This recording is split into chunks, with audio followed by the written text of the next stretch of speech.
दोस्तों, कौन होना चाहिए 2024 में प्रधानमंत्री, अरविंद केजरीवाल या नरेंद्र मोदी? आओ हम इन दोनों के जीवन को समझें और विचार करें किसको हमें सपोर्ट करना चाहिए। नरेंद्र मोदी जो पिछले 8 साल से इंडिया के प्राइम मिनिस्टर हैं, उन्होंने एक लंबा जीवन अपना उनका राजनीति का है। तो उनके हर चीज़ों को देखेंगे, समझेंगे कि उन्होंने क्या किया।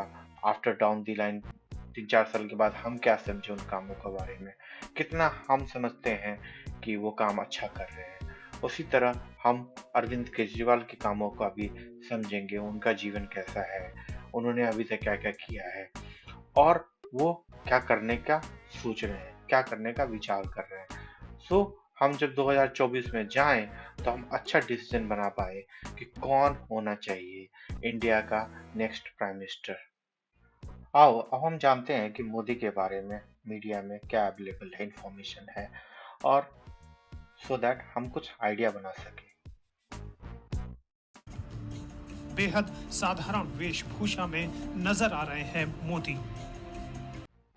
मेरे अंदाज से कोई साधारण नहीं, यही नॉर्मली एक पॉलिटिक्स में रहने वालों का वेशभूषा है। दरअसल देवरस उस वक्त धोलका में सरस्वती विद्यालय का उद्घाटन करने पहुंचे थे और मोदी इस इलाके में संघ के प्रचारक थे। मोदी की शादी 1968 में तब हुई थी जब वो 18 साल के भी नहीं हुए थे। मोदी ने घर वालों के दबाव में शादी तो कर ली थी, लेकिन शादी के बाद से ही वो घर से निकल पड़े।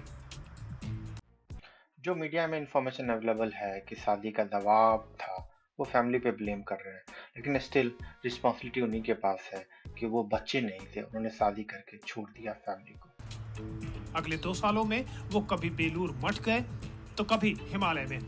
हिमालय के अपने प्रवास के दौरान मोदी केदारनाथ के पास गरुड़ चट्टी में भी रहे। इस दौरान की बातें मोदी ने कभी विस्तार से तो नहीं बताई, लेकिन बेलूर मठ और हिमालय जाने के बाद का दौर मोदी के लिए सियासत की तेज गतिविधियों वाला रहा। गुजरात इकाई के संगठन महामंत्री की जिम्मेदारी 1988 में थामने वाले मोदी आज पीएम पद के बीजेपी के उम्मीदवार बन चुके हैं। लेकिन संघ, संन्यास और मंदिरों का वो दौर मोदी और उनको जानने वालों के लिए आज भी खास है। तो हम नरेंद्र मोदी का लाइफ देखे, वो उन्होंने ये बात लगता है कि बचपन में उन्होंने अपनी फैमिली का कदर नहीं किया। वो अपने दोस्तों और अपनी मन मर्जी से करने के लिए ज़्यादा लगता है जाने जाते हैं। वो दोस्तों के साथ एंजॉय करना चाहते हैं, वो रिस्पॉन्सिबिलिटी नहीं लेना चाहते। ही जस्ट लुक लाइक एंजॉय और जो उनको मन में आता है वो करना चाहते हैं।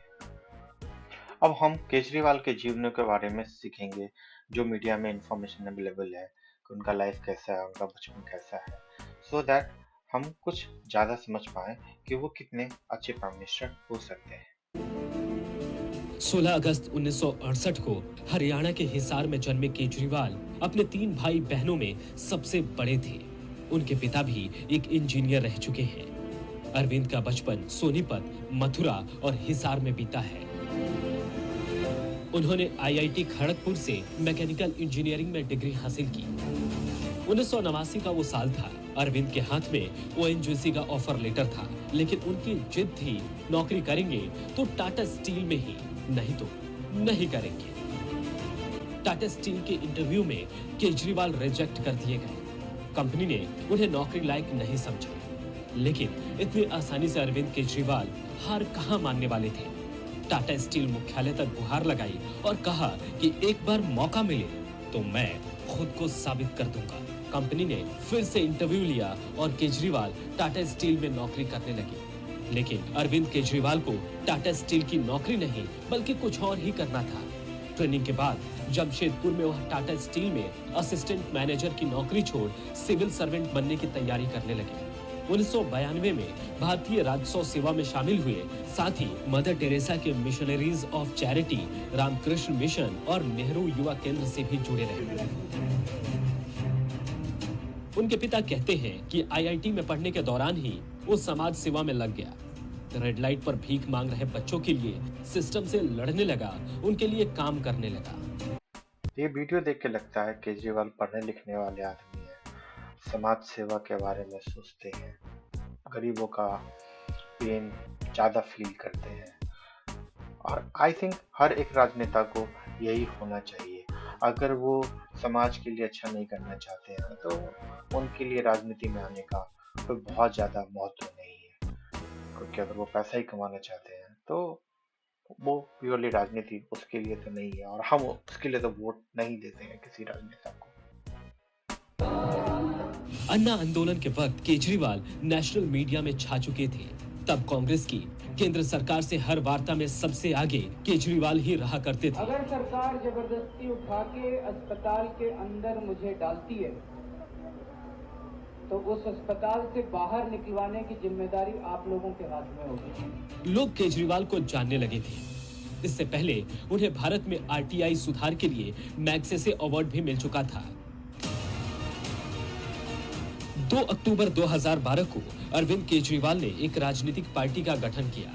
24 नवंबर 2012 को इसे आम आदमी पार्टी का नाम दिया गया। अन्ना हजारे के साथ साथ कुछ साथी अलग हो गए। 2013 का साल था, दिसंबर का महीना और दिल्ली वाली सर्दी।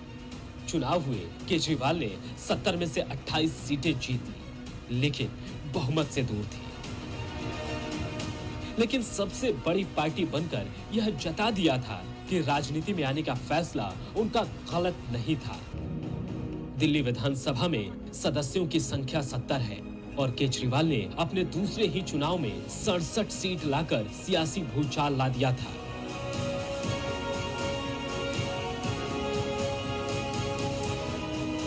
दो 2014 में जो मोदी नाम की लहर चली थी, केजरीवाल की आम आदमी पार्टी ने दिल्ली में ही उसकी हवा निकाल दी।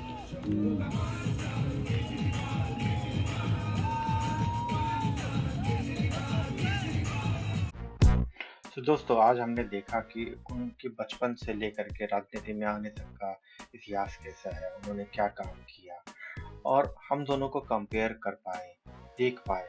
सो ये लगता है कि मोदी जी का बचपन अपने लिए था। उन्होंने जो मन किया उन्होंने वो किया, दोस्तों के साथ बिताया, बहुत अच्छे लगता है वो अपनी लाइफ जीना चाहते हैं। इसमें कोई बुराई नहीं है, हर आदमी ऐसे ही चाहता है। लेकिन क्या इंडिया का प्राइम मिनिस्टर एक मेनली केयर टेकर होता है, वो प्राइम मिनिस्टर फिगर होता है, जो कि लगता है नरेंद्र मोदी के पास नहीं है। वो अपने दोस्तों को, अपने पावर को, अपने को एंजॉय करने के लिए लगता है कि वो ज़्यादा कामयाब होंगे, जबकि केजरीवाल अपनी रिस्पॉन्सिबिलिटी को लेते हैं। थोड़ा सा उनका लाइफ ये है कि उन्होंने नौकरी छोड़ करके जन सेवा में काम किया, उन्होंने अपने लाइफ को कह सकते हो बढ़ा दिया।